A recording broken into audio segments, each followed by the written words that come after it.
जय भगवत गीता जी की। संबंध। भगवान की भक्ति का भगवत प्राप्ति रूप महान फल होने पर भी उसके साधन में कोई कठिनता नहीं है, बल्कि उसका साधन बहुत ही सुगम है। यही बात दिखलाने के लिए भगवान कहते हैं, पंत्र पुष्प फल तोयो तोय यो में भक्त्य प्रयच्छति तद्हा भक्तियुपहतमश्रमी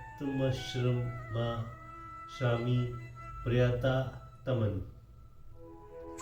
जो कोई भक्त मेरे लिए प्रेम से पत्र पुष्प फल जल आदि अर्पण करता है, उस शुद्ध बुद्धि निष्काम प्रेमी भक्त का प्रेम पूर्वक अर्पण किया हुआ वह पत्र पुष्पादि में सगुण रूप से प्रकट होकर प्रति सहित खाता हूँ। यह पद के प्रयोग का क्या भाव है? इससे भगवान ने ये भाव दिखलाया है कि किसी भी वन आश्रम और जाति का कोई भी मनुष्य पत्र पुष्प फल जल आदि मेरे अर्पण कर सकता है। बल रूप धन आयु जाति गुण और विद्या आदि के कारण मेरी किसी भी भेद बुद्धि नहीं है। अवश्य ही अर्पण करने वाले का भाव विदुर और शबरी आदि की भांति स्वतः शुद्ध और प्रेम पूर्ण होना चाहिए। प्रश्न। पूजा की अनेक सामग्री में से केवल पत्र पुष्प फल जल का ही नाम लेने का क्या अभिप्राय है? इन सब की भक्ति पूर्वक भगवान का अर्पण करना क्या है? यहाँ पत्र पुष्प फल और जल का नाम लेकर ये भाव दिखलाया गया है कि जो वस्तु साधारण मनुष्य को बिना किसी परिश्रम हिंसा और व्यय के अन्यास मिल सकती है, ऐसी कोई भी वस्तु भगवान के अर्पण की जा सकती है। भगवान पूर्ण काम होने के कारण वस्तु में के भूखे नहीं हैं। उनको तो केवल प्रेम की आवश्यकता है।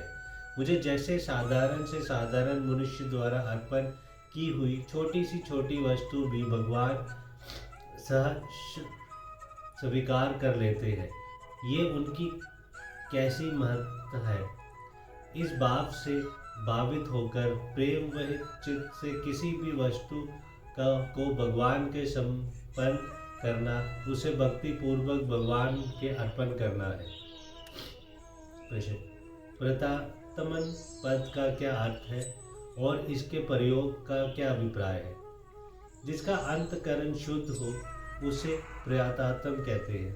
इसका प्रयोग करके भगवान ने ये भाव दिखलाया है कि यदि अर्पण करने वाले का भाव शुद्ध ना हो तो बाहर से चाहे जितने शिष्टाचार के साथ चाहे जितनी उत्तम से उत्तम सामग्री मुझे अर्पण की जाए, मैं उसे कभी स्वीकार नहीं करता।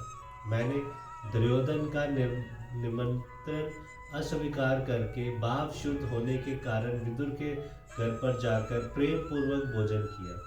सुदामा के चिड़ों को बड़ी रुचि के साथ भोग लगाया। द्रौपदी की बटलोई में बचे हुए पत्ते को खाकर विष को तृप्त कर दिया।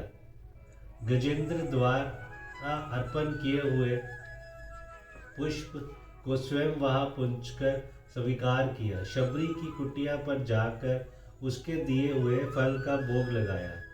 रंती देव के जल को स्वीकार करके उसे कृतार्थ किया। इस प्रकार प्रत्येक भक्त की प्रेम पूर्वक अर्पण की हुई वस्तु को ऐसे में सहज स्वीकार करता हूँ। इन भक्तों का विशेषत इस प्रसंग से संबंध रखने वाली घटनाओं का संक्षिप्त विवरण इस प्रकार।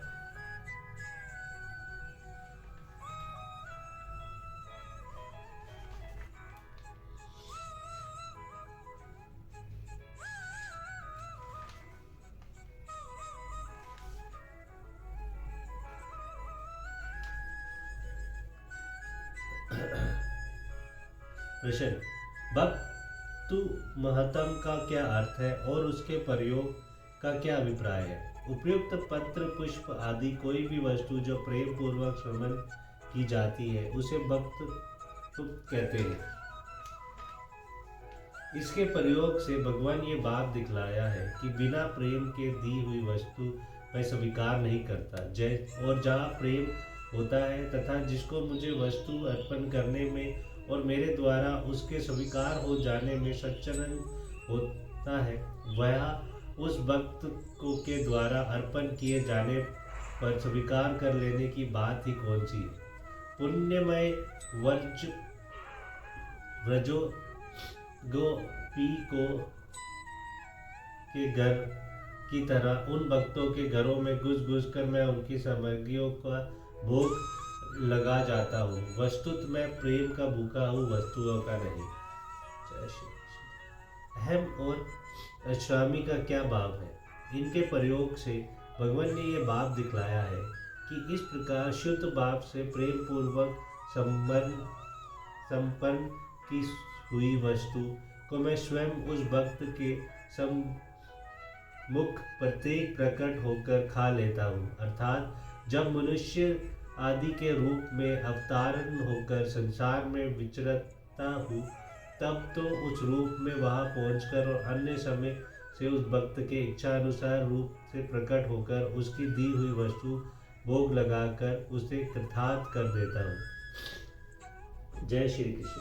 जय भगवत गीता। हरे कृष्ण।